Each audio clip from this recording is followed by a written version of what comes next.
गया बौद्ध धर्म के आध्यात्मिक धर्म गुरु दलाई लामा जी के बोध गया में आयोजित प्रवचन कार्यक्रम में शामिल होने आई चीनी महिला सांगा जिया लॉन्ग को पुलिस ने आज शाम हिरासत में ले लिया है। उक्त महिला पर चीन के जासूस होने की बात सामने आ रही थी, जिसके बाद पुलिस ने देर शाम उसे हिरासत में लिया। इस संबंध में वरीय पुलिस अधीक्षक हरप्रीत कौर ने पत्रकारों को संबोधित करते हुए बताया कि उक्त चीनी महिला को महारानी रोड से गिरफ्तार किया गया है, जिसके बाद उससे लगातार पूछताछ की जा रही है। वर्ष 2020 में वह बोधगया आई थी। उसका वीज़ा 90 दिनों का था, लेकिन वीज़ा अवधि समाप्त होने के कारण वह लगातार बोधगया में रह रही थी। इस बीच दलाई लामा का टीचिंग कार्यक्रम बोधगया में आयोजित किया गया, जिसके बाद यह बात सामने आई कि उक्त महिला दलाई लामा के कार्यक्रम में शामिल है। इसके बाद उसकी सरगर्मी से तलाश की गई। जो है वीज़ा की अवधि समाप्त हो रही है, उसके बाद भी वो रह रही है और उसकी बोधगया में होने की सूचना है कि बोधगया में वो महापावन दलाई लामा की शिक्षा ग्रहण करने हेतु आई हुई है, लेकिन उसका वीज़ा एक्सपायर्ड है।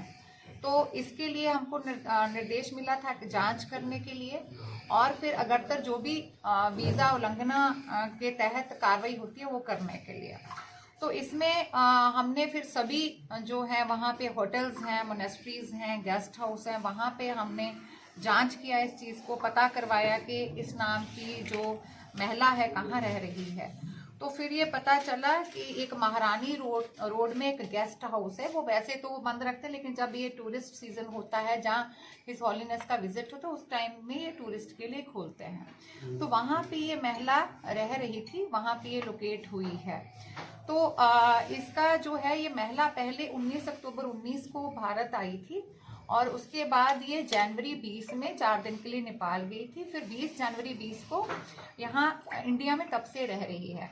तो इस पूछताछ में जो इसने बताया है कि जब हिज हॉलीनेस जनवरी 20 में यहाँ पे थे, उस टाइम पे भी ये उनकी टीचिंग्स लेने के लिए यहाँ आई थी 2-3 दिन के लिए। और अभी क्योंकि वीज़ा की वायलेशन किया है, इसमें क्या है कि एक स्ट्रेच में एक बार 90 ही दिन जो है वो रहने का प्रावधान है। तो क्योंकि ये 20 जनवरी 20 से लगातार रह रही थी, जिसमें ये वापस नहीं गई 90 दिन के बाद, तो वीज़ा की जो टर्म्स हैं उसका वायलेशन किया है। तो उसके तहत FRRO कलकत्ता से इंफॉर्मेशन आई थी, जिसका हमने जांच किया। तो उसके उपरांत जो है हमने कलकत्ता FRRO से बात किया, तो उन्होंने एक लीव इंडिया नोटिस आई थी यहाँ पे। तो तब से लेके 90 दिन का इनका था।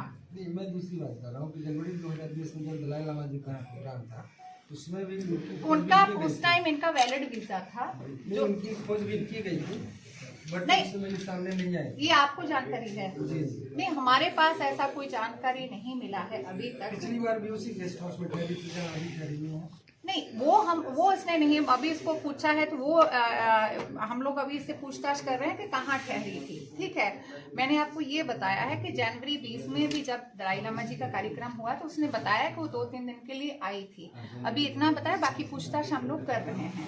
तो अभी नहीं, अभी तक जो मैंने बताया है प्रथम दृष्टया इनका वीजा वायलेशन का मामला सामने आया है, जिसके तहत जो कार्रवाई है नियमानुसार फॉरेनर्स एक्ट के तहत जो होता है, जो एडवाइजरीज जो इशू हुई हैं उसके तहत है कि 90 दिन एट अ स्ट्रेच वो 90 दिन रह सकते हैं।